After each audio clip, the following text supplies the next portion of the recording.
Freddie Finkelhoff. Freddie wrote the MGM musical Strike Up the Band and was nominated for an Academy Award for his work on Meet Me in St. Louis. My dad walks past the table and my mom says to him, "Sit down, Sid." They actually had been introduced years earlier on the MGM lot, but it was that night that their romance began.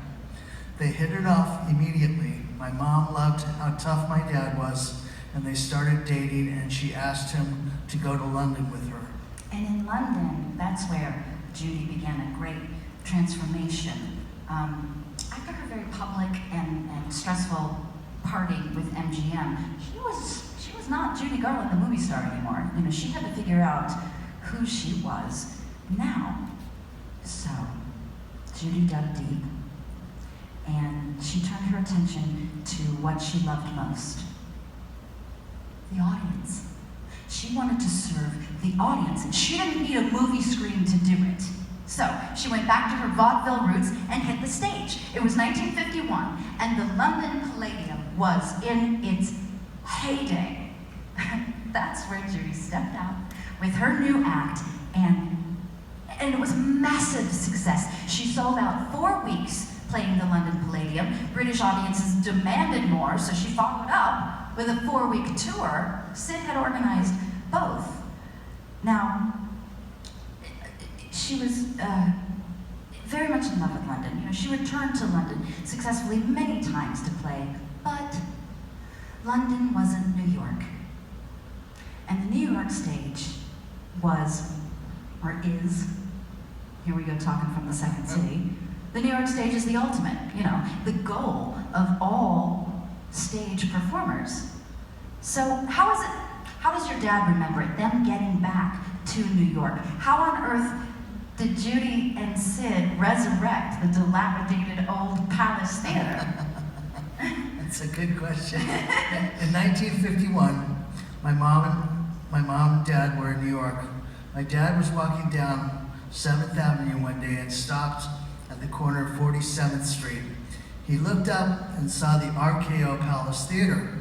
My dad had seen what had happened in London, and so he met up that afternoon with Saul Schwartz, the vice president of RKO.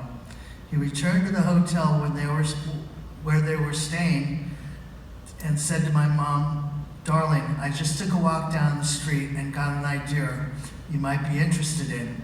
What would you think of playing the Palace?" My mom jumped up and said, "Go get it, Sid," and threw her arms around my dad.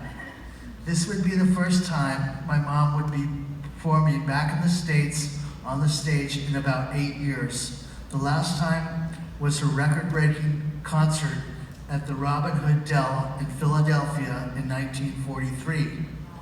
My mom used to talk about how much she loved singing at the Palace. I can only imagine what she was feeling when they opened a vaudeville-style show at the Palace, doing 2 performances a day. In October of 1951, her 19-week engagement broke all previous records that were held by Frank Sinatra, Jerry Lewis, Danny Kaye, and Harry Belafonte. It was described as one of the greatest personal triumphs in show business history. My mom was honored with a special Tony Award. That's where she belonged. Came out and sang, started to sing after the orchestra. It was amazing. I was sitting in the star-studded audience when I said to myself on the 3rd song, "Wow, I didn't know she could sing like that." By the end of the show, the audience was leaving their seats, crowding around the stage to be closer to her. They called her back for encore after encore, even asking her to repeat certain songs. I'll never forget that night. I get chills just listening to you talk about it. And a record-breaking stand at the Palace Theater. All my thanks and love to my dad's vision and how he loved and treasured her. My dad produced A Star Is Born for my mom. He would tell me the story that when they bought the rights for the movie and gave my mom the screenplay, she only had to read it once. She memorized her parts in one reading.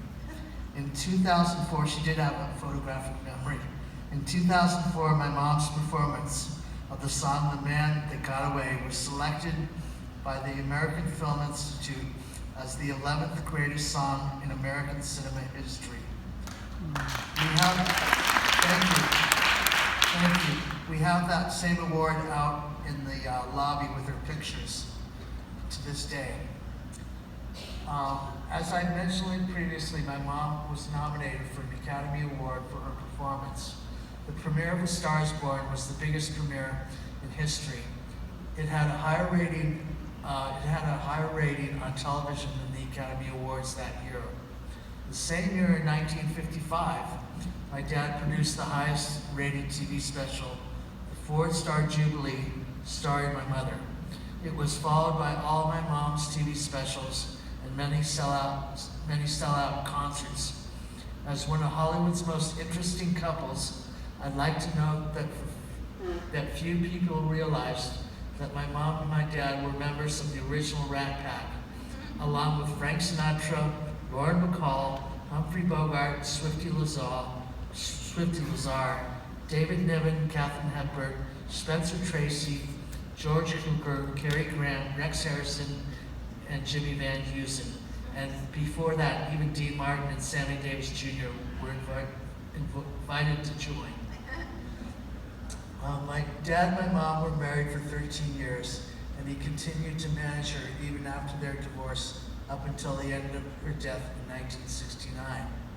My dad was quoted as saying, "When we're all gone, she will still be around. Dorothy will be walking down the yellow brick road forever." On September 15, 2005, my dad passed away at the age of 89. Now, ladies and gentlemen, as we end the show with a song that was voted the #1 song of the century, I'd like to express my deepest gratitude and love to Sid Luft and Judy Garland, my mother and father. I hope that this shed a little light on what's been to be the only son of the world's greatest entertainer.